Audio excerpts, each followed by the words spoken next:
बहू जाकर तैयार हो जाओ, मेहमान आते ही होंगे, बाकी का काम हम देख लेंगे। शारदा जी के कहते ही जी माँ कहती हुई साधना अपने कमरे की ओर चल दी। तैयार होते वक्त वह सोचने लगी कितना अंतर है उसके और उसकी सहेली रेनू के ससुराल वालों में। उसके घर वाले कितने सहयोगी हैं और रेनू के घर वाले मजाल है जो किसी काम में उसका हाथ बटा दे, और रसोई तो जैसे बस रेनू के लिए ही बनी है।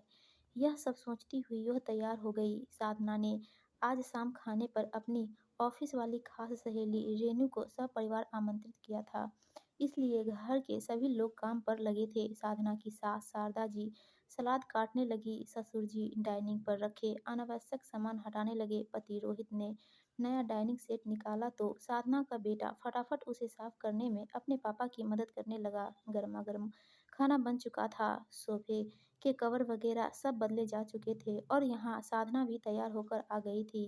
तभी डोरबेल बजी। साधना के पति ने दरवाजा खोलते ही बड़ी गर्मजोशी से सबका स्वागत किया। हल्की बातचीत के बाद खाना परोसा गया। साधना की सास और रोहित ने सबको खाना परोसा। साधना, तुम तो बहुत अच्छा खाना बनाती हो, इतना स्वादिष्ट मलाई पनीर तो मैंने पहली बार खाया है। रेनू की सास खाने की तारीफ करते हुई बोली तो साधना मुस्कुराकर बोली, शुक्रिया आंटी, लेकिन यह मलाई पनीर मैंने नहीं बल्कि मेरे पति रोहित ने बनाया है। यह सुनकर रेनू के सास को आश्चर्य हुआ, क्योंकि उनके यहाँ तो आज तक ऐसा कभी नहीं हुआ था। मेहमान चाहे किसी के भी हो, खाना तो रेनू ही बनाती और परोसती है। खाना होने के बाद साधना और रेनू अपनी बातों में लग गई और वहाँ शारदा जी रेनू के सास को अपना नया घर दिखाने लगी। रेखा जी, यह देखिए हमारा मंदिर और यह रही हमारी किचन। रेखा जी किचन की ओर देखते हुए बोली, आपका नया घर तो सच में बहुत खूबसूरत है, पर यह किचन में सबकी रसोई लिखा हुआ क्यों टंगा? शारदा जी, क्योंकि हमारे घर की रसोई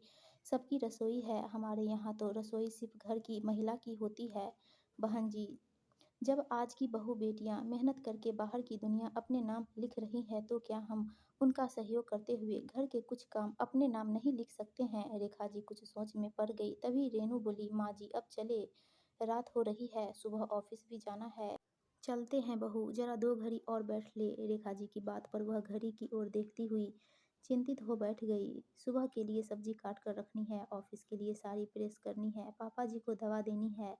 रात देर से सोई तो सुबह भी नींद नहीं खुलेगी। ऐसी तमाम बातें उसकी दिमाग में घूमने लगी। दरअसल स्त्रियां ऐसी ही होती हैं, रसोई से निकलकर भी वे मानसिक तौर पर रसोई में ही रहती हैं। दूध फ्रिज में रखा था ना, बाहर पड़ी सब्जियां खराब तो नहीं हुई होगी, कहीं गैस चालू तो नहीं छोड़ आई, आज शाम क्या पकाना है, कल सुबह का नाश्ता क्या बनवाओगी? इस तरह के सवाल हर पल उसके साथ होते हैं। कुछ ऐसे ही सवालों ने रेनू को भी परेशान कर रखा था। तभी वह कुछ देर बाद फिर से सास से बोली, अब चले माँ जी? अच्छा चलो चलते हैं। कुछ ही देर में रेनू परिवार सहित घर आ गई। आते ही वह हाथ धोकर जैसे ही सबके लिए रात का दूध गर्म करने को रसोई की ओर बढ़ी, वैसे ही रेखा जी ने उसे रोकते हुए कहा, जाओ पहले साड़ी बदल लो, तब तक मैं सबके लिए दूध गर्म कर देती हूँ। रेनू यह सब देखकर आश्चर्य से भर उठी। उसके बाद जब वह साड़ी बदलकर अपने रूम से बाहर निकली तो उसने देखा कि सुबह की सब्जी उसके उसके पति काट रहे हैं और उसके ससुर जी भी अपनी दवा ले चुके थे। वह कुछ कहती इसके पहले किचन की दीवार पर लटके कुछ अक्षरों ने सब जाहिर कर दिया, जिस पर लिखा था, सबकी रसोई ना कि सिर्फ बहू की। दोस्तों, आपको यह कहानी अच्छी लगी हो तो प्लीज़ हमारे वीडियो को लाइक कीजिएगा और चैनल को सब्सक्राइब